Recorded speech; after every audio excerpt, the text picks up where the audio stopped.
So, I did 100 hours worth of Voidgloom tier 4 bosses, and this is what I got. Before the video starts, I just want to say, please do like the video and subscribe. I'm trying to get to 1k subs by the end of the year, and your support is appreciated. Also, I am hosting a 20ml Skyblock giveaway on my Discord, so links in the description down below. Go ahead and join, it's only a few days left, and good luck to you all. So, like the title says, I did 100 hours of tier 4 Voidgloom bosses, and I just want to share with you some of the cool things I got and how much XP I made in that time. At the end of the 100 hours, I've gotten 739,000 XP at the time of recording this video, and I've slain over 1,362 tier 4 bosses. And in that time, I've racked up a number of different RNG drops that have made me millions of coins. Let's get straight into what I've dropped. My RNGs so far were 10 pocket espresso machines, 6 handy blood chalices, 1 exceedingly rare ender artifact upgrade, 2 void conqueror skins, 1 enchant rune, and 1 ender slayer 7. So overall, just from my RNGs alone, I've made 83 million coins without dropping a judgment call, which is, I think it's alright, but personally, I wish I could do a bit better. Most of the time, my magic find was very low, around about 130%, so that greatly affected my chances of getting actual RNG drops. But including other things like end runes and summoning eyes and transmission tuners, I actually made quite a lot more. With summoning eyes alone and end runes, I made 50 million coins. And with smarty pants and transmission tuners, I made another 10, so already it's over 100 million coins that I've made just from E-mans, not including their base drops. When I first started doing E-man, it wasn't always me doing a mage like I do on my stream with a Hyperion. I actually originally was meleeing them with a Atom Slit Katana and full Final Destination armor. My Final Destination armor when I started had 50k kills, and this was before the Necromancy nerf. So there was a big change before and after on how quick I could do them and how fast it was to spawn them as well. For the equipment I used when I meleeed, I had the full Molten set, which gave so much extra strength due to its passive buffs. As well as that, I had my full Ancient Final Destination armor, which had Wisdom 5, Growth 6, Protection 6, and Fumings on it. Most people would have used the Ender Relic, but I only had to use the Ender Artifact as it was more cost effective because I didn't have many coins and I could still survive very easily with it. Before the Necromancy nerf, I was using 3 tank zombies to destroy the hits phases, but after that, they would have just died too quickly, so I had to result in using Barbarians, which are a lot easier to get, so if I lose one, they are still good, but if I lose one, they're easy to re-obtain. And also, they are very cheap in mana, so it was a lot better for me to use them instead, because I had to keep stopping summoning them and re-summoning them, due to the fact otherwise they would die. Like I said, I've started to mage the bosses a lot more, as it saved me so much time when I was killing them and spawning them.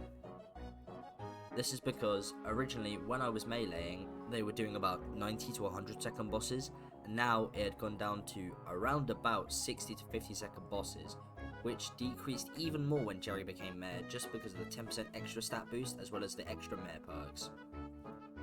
However, this did mean that I had to switch my setup from a berserker to a mage, just so it could fit the extra intelligence and more ability damage. So the first thing I did was switch my armor from ancient to necrotic, and also for the chest plate it went from loving, just because it's a better reforge as it increases all ability damage by 5%. The equipment also had a big change. Instead of it being full molten, I got the Vanquished Gas Cloak, the Implosion Belt, and the Gauntlet of Contagion. The Vanquished Gas Cloak helped me with healing, as with my armor now it was going to be a lot more spongy and I took a lot more damage. The Implosion Belt buffs all increases all explosion damage by 25%, which is crazy amount of extra damage and speeds up the boss so much. And the Gauntlet of Contagion helps with killing and also grants you more health as well.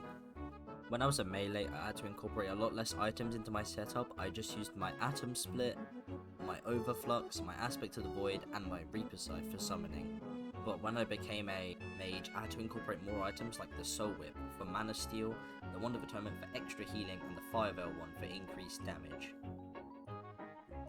Most of the footage I am using in the videos I did take from my streams, which meant that I was doing it live, and a lot of the questions I get asked is how do I survive tier 3s and below, and to most of those people when I PV them, they have really bad Final Destination armor, so my recommendation for people is to get Recommit, apply good reforge, growth 6, protection 6, you have extra money, make sure to hot potato book it, and at the same time make sure it has decent kills, because most of the time people have less than 5k kills, and that is why they're losing so much defense. They need to get their kills up so they can survive it better. Even though I hit the 100-hour mark, unfortunately I have not reached my goal of obtaining the Judgment Core, which I have put on the RNG's meter since the new update. I have received 737,000 XP for it, which is 83% of the way to getting it, which means in 1,000 bosses I still have not got it, and instead of it having a base drop of 0.056% chance, I actually have it now at a 0.15% chance. I've been doing streams daily where I keep killing the bosses and keep getting closer and closer to it, where eventually I will drop it on stream. So yeah, check that out because I do stream daily. Join my Discord like I said before, so you can check out all the announcements of when I stream and how long I will be and what I'll be doing on them. But yeah, that is everything I wanted to mention in this video of 100 hours of E-Man grinding. So far it's been quite fun. I'm really close to getting the Judgment Core drop. I just wish it could be quicker because I still need another 150,000 XP. But that's fine. In a few streams I will obtain it and it'll be the best moment of my life.